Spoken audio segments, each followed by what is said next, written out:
Salut le vlog, je vous dirais que je suis grave écrit aujourd'hui.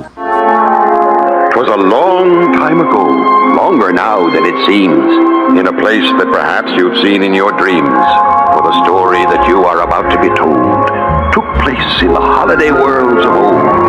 Now, you've probably wondered where holidays come from. If you haven't, I'd say it's time you begun.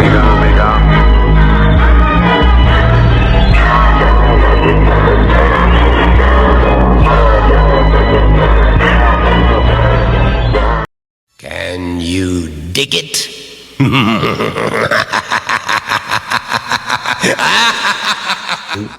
Ça veut dire, je pense que ça va être juste un thread d'horreur aujourd'hui en fait. Y a pas de vlog, y a pas de coup, y a rien, ça va être un thread d'horreur, ça va aller très vite. Mais voilà.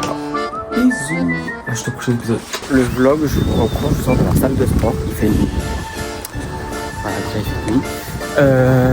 Putain, je voulais vous dire quoi. Je rentre chez moi et je vous fais un petit thread. C'est un bon dilemme, non? Pas de vlog, un thread. Mais un long thread parce que chaque jour dans le Vlogtober il y a des petits threads de 2 minutes. Là, je vais essayer de vous faire une histoire de 5-10 minutes à peu près. J'ai failli m'étouffer. C'est sûr. Donc voilà. Bisous. Bon, comme je vous avais dit pour ce vlog, je vais vous raconter une histoire du coup. Le cirque des hurlements. La pluie tombait de rue sur la route de campagne, effaçant presque les traces de pneus dans la boue. Maxime, un jeune photographe amateur de lieux abandonnés, venait d'apercevoir une grande affiche dévalée sur le bord du chemin. Cirque Pandémonium, une nuit que vous n'oublierez jamais. L'affiche semblait dater d'un autre temps, le papier jauni se décollait, les visages souriants des clowns étaient déformés par la moisissure. Pourtant, quelque chose dans le regard fixe du dompteur au centre de l'image le fascinait. Sous la pluie battante, il suivit la flèche dessinée au bas du panneau. Chapitre 1. L'entrée du cauchemar. Après plusieurs kilomètres, il aperçut les silhouettes de grandes tentes rouges et noires. Les fanions déchirés claquaient dans le vent. Un vieux portail de fer portait une pancarte « Entrée libre ». Le spectacle commence à minuit. Il sortit son appareil photo. Le flash illumina un instant les poteaux brouillés, révélant une griffure étrange sur le métal. On aurait dit des marques de doigts ou de griffes. La musique d'un orgue lointain se fit entendre. Une vieille mélodie de cirque, distordue, comme jouée sur un instrument cassé. Maxime hésita, mais la curiosité, plus forte que la peur, le poussa à entrer. Chapitre 2. Les artistes disparus. À l'intérieur, tout semblait figé dans le temps. Des cages vides, un manège brisé éparpillé dans la boue, et au centre du terrain, le grand chapiteau. Les lumières rouges y vacillaient encore, comme si quelqu'un les avait allumées récemment. Il écarta la toile d'entrée et pénétra dans le noir. L'odeur humide de sang séché lui sauta au visage. Un rire éclata soudain dans les haut-parleurs, grinçants, déformés. Mesdames et messieurs, bienvenue au cirque des hurlements. Les projecteurs s'allumèrent brutalement. La piste, il vit des mannequins déguisés en clowns assis dans les gradins. Tous portaient des masques souriants, mais certains avaient des dents humaines cousues dessus. Il prit une photo. Clic. Et sur l'écran de son appareil, il vit une silhouette derrière lui. Quand il se retourna, rien. Seulement le silence. Un grondement soudain résonna au fond du chapiteau. Pas un bruit mécanique, un gros bruit de tronçonneuse. Le hurlement d'une tronçonneuse même brisa le silence. Maxime fit un bond en arrière. Des pas lourds s'approchaient. Et soudain il vit un clown immense, le visage peint à moitié effacé. Un sourire sanglant gravé dans la chair. Ses vêtements étaient couverts de taches sombres. Dans sa main, une tronçonneuse dégoulinante. Le clown avançait lentement, traînant l'arme au sol. Chaque pas laissait une trace rouge sur la sciure. Maxime s'enfuit entre les gradins.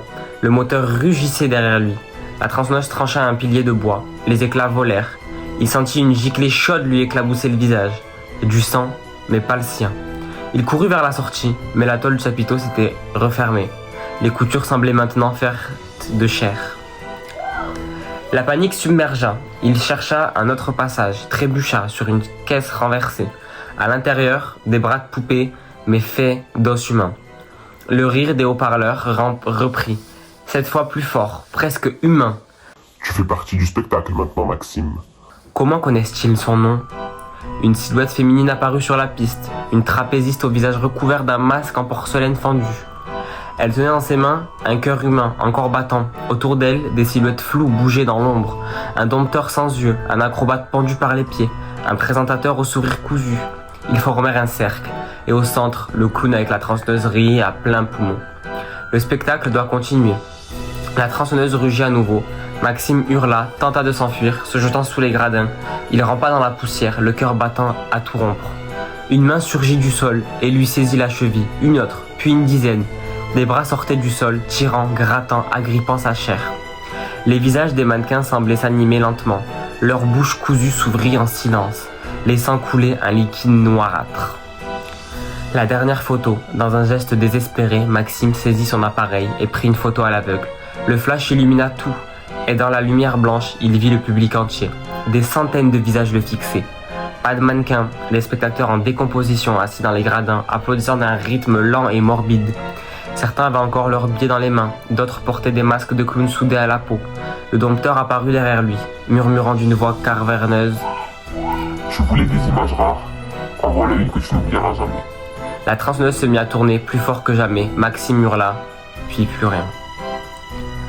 Quelques semaines plus tard, un garde forestier retrouva sa voiture abandonnée sur la route, portière ouverte, le siège passager, son appareil photo. La police développa la carte mémoire. Toutes les photos étaient floues, sauf une image nette du grand chapiteau illuminé, rempli de spectateurs souriants, et au centre sur la piste, un nouveau clown, avec un appareil photo autour du cou. Son visage était maquillé, mais on reconnaissait ses yeux. Et si vous passez par la vieille route de Montfermeil, un soir de pluie, vous pourriez encore entendre au loin le rugissement d'une tronçonneuse, une voix rieuse. Mesdames et messieurs, le spectacle continue. Bon voilà, j'espère que ce petit thread d'horreur il vous aura plu. Franchement j'ai grave kiffé le faire, il était trop bien, l'histoire était incroyable. Si vous avez des histoires d'horreur à me raconter, dites-le moi, envoyez-les moi et je les lirai. J'ai trop hâte que vous voyez le thread là. Oh là là. Bon, et mis à part ça, bisous et à demain pour de nouvelles aventures. Bisous.